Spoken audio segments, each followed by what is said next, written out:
Ma question, depuis le début de ton spectacle, pourquoi t'as pas changé ton pied de ton micro? Pourquoi j'ai pas changé le pied de mon micro? Parce que c'est connard. Voilà. Normalement, j'ai un pied de micro qui bouge comme as. Et en fait, ils font avec les moyens du bord aussi. C'est-à-dire que toutes les salles n'ont pas tout le temps le même pied de micro. Et donc, on s'adapte, en fait. Mais c'est surtout parce que, en fait, là, mon katana est en réparation. Et là, c'est la première fois que je rejoue avec mon katana. Alors, quand je dis katana, c'est... Voilà. Et il est plus lourd que prévu. Et donc, du coup, il fait tanguer le truc, tu vois. Donc oui, je joue avec un katana. Et pour des raisons de sécurité. Parce que vous avez vu, je contrôle même pas mon yep. Donc je préfère ne pas le sortir. Justement, parlant de pied, je voudrais savoir c'est quoi la moumoute sur la chaussure. La moumoute sur la chaussure. Ah ok, d'accord. Pour ceux qui ne voient pas, il y a écrit, il y a ma tête avec des cheveux. Et voilà, et il y a écrit ça. Ça en fait, j'ai un pote qui travaille dans le 117 chez Prada à Val-de-Marne, qui est vendeur en fait, qui est vendeur de costumes. Mais lui, son kiff, c'est de dessiner. Quand il a su que je faisais Marrakech en 2019, il m'a fabriqué ses chaussures. C'est-à-dire qu'il a customisé des chaussures avec ma tête et le truc pour que je les porte sur scène. Donc je les ai portées au Marrakech 2019, tu vois. Mais lui, il a toujours rêvé de faire ça. Mais il est vendeur. À l'intérieur, il y a des... vous voyez pas, hein, mais il y a Naruto. Il y a une planche de Naruto et dans l'autre, il y a une planche de Dragon Ball. C'est vraiment customisé de ouf. Et quand Jamel a vu ces chaussures à Marrakech, il m'a dit, mais comment on fait pour faire ça? Je fais, écoute, tiens, ajoute mon pote là, Eddy, ajoute-le sur Instagram.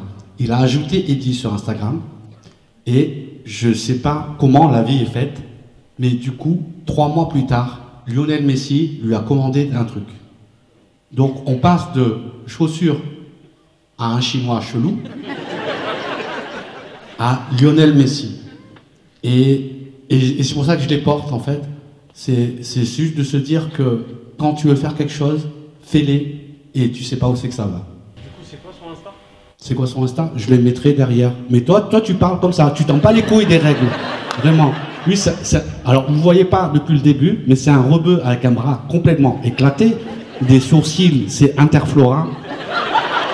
Et il se la ramène de ouf, tu vois. Parce qu'il sait que je vais pas le taper. Mais juste... Jamel Messi, balance son Insta. Jamel Messi. Mais je le mettrai sur mon Insta. Est-ce que je vais te dire, là, son Insta comme ça, tu vas le noter direct? Flikidigbidig. Fils de pute. Il comprend rien, vraiment. Lève-toi et dis-moi comment tu t'appelles pour que les gens te voient, en fait. Ok. Il s'appelle Kamel. Il s'appelle Kamel, ok? Et quelle est ta question? Pourquoi t'as mis ta veste à l'envers? Pourquoi j'ai mis ma veste à l'envers? Parce que, comme tu as vu, je gère rien. Je gère rien et que c'était dans le noir, que je me suis rhabillé dans le noir. Oh là là. Putain, j'ai même pas envie de lui demander pourquoi t'es blessé, en fait. Vraiment. Hein? Je pense pas que c'est un accident. Je pense que c'est un accident de branlette. Mais que, du coup, vu que Allah, il aime pas ça, il lui a fait une béquille. Merci à vous d'avoir été Al. C'est un truc de fou, en fait. Je sais à quel point c'est la Hesse en ce moment. Il y a entre l'essence et les fêtes de fin d'année là qu'on est tous obligés de fêter. Non mais oui, c'est incroyable ça. Tu sais, parce que tout à l'heure je vous parlais de white privilege, mais il y a cette condescendance là de l'Occident qui nous a imposé un calendrier en fait, tu vois, un calendrier chelou. On compte à partir de l'an 0 avant Jésus-Christ. Et donc du coup, le 25 novembre, on fête l'anniversaire de Jésus. Parce qu'il serait né un 25 novembre, décembre. Oui, mais voilà, leur calendrier, je m'en bats les couilles. Non, mais non, moi je suis un Africain dans ma tête, tu vois. Non, mais oui, moi j'ai fait une tournée africaine et il y a un proverbe africain qui dit Dieu a inventé le temps, c'est l'homme qui a inventé la montre. Et c'est pour ça que c'est n'importe quoi, en fait. Parce que Jésus, il serait né un 25 décembre et on compte à partir du 1er janvier. Il s'est passé quoi pendant 6 jours? Non, mais oui. Non, parce que, tu sais, du coup, il y a cette espèce de condescendance de l'Occident sur le reste du monde, tu vois. Même tout à l'heure, quand je vous ai parlé d'œufs fécondés, j'ai entendu des... Parce que vous êtes français, en fait. On est français, tu vois. Et nous, la France, on est fiers parce qu'on a inventé le vin et le fromage. On est d'accord qu'à la base, c'est deux produits périmés.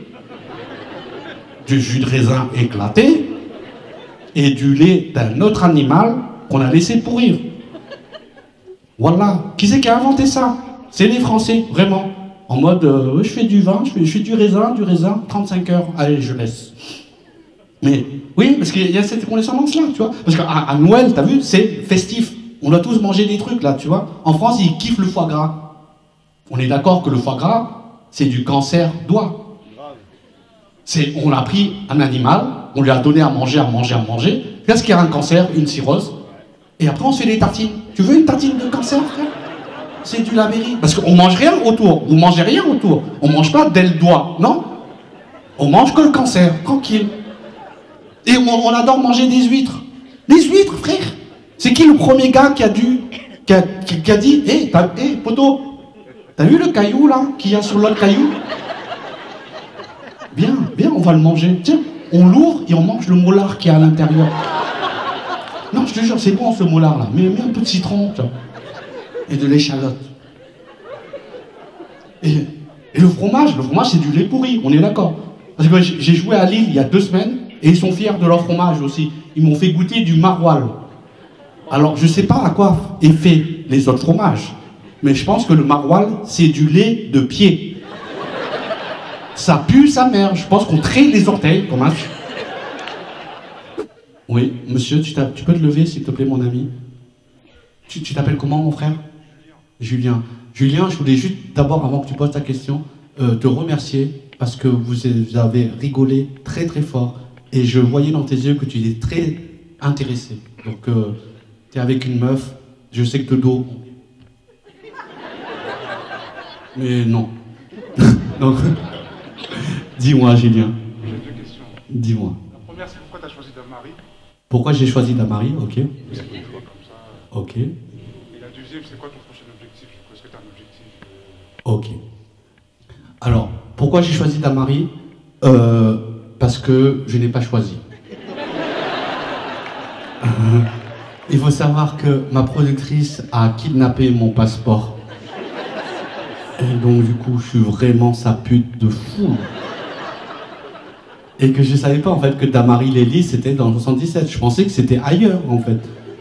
Donc, vraiment, j'ai su dans le taxi que c'était dans le 77. J'ai su au bout de 2h15. J'ai cru qu'il allait m'amener dans une gare, mais non. Il m'a amené dans un supermarché. On est d'accord qu'on joue devant un supermarché, là. À côté, il y a un Quick, il y a un casino, et... Waouh! Mais surtout parce que j'en ai marre que la France, elle soit centralisée, en fait. La France, c'est Paris. Pour le monde, la France, c'est Paris. Tu vois? Moi, je suis monté à 15 piges à Paris parce que je ne peux pas faire du stand-up à Bordeaux. Tu vois? Et aujourd'hui, il y a plein de gens qui ne peuvent pas, qui peuvent pas accéder à la culture, essayer de faire des trucs s'ils ne sont pas à Paris. Alors, Paris, frère, c'est des fils de dingue. Vraiment, les Parisiens, vous êtes durs, sa race. Tu vois. Et mon prochain projet, c'est... Là, je vais arrêter le spectacle. Je vais arrêter de jouer à Paris, là, le 18 décembre. C'est ma dernière. Et pour ma dernière, en fait, pendant que je vais jouer, il y a un street artiste qui s'appelle Johan, qui dessine dans les rues de France des lignes à la craie. C'est du street art. C'est-à-dire que ça part avec la pluie, comme toi, Yasmine. C'est très éphémère, comme ta coiffure, de ouf, tu vois. Mais ça existe à ce moment-là, en fait. Et donc, du coup, pendant mon spectacle, le 18 décembre, il y aura une toile qui sera derrière. Il dessinera, pendant mon spectacle, une toile. On va distribuer 300 morceaux de la toile au public qui sera là. Et les 300 dernières, on les mettra aux enchères pour la Fondation Abbé Pierre, afin de pouvoir un peu aider à notre échelle des gens qui sortent de la rue.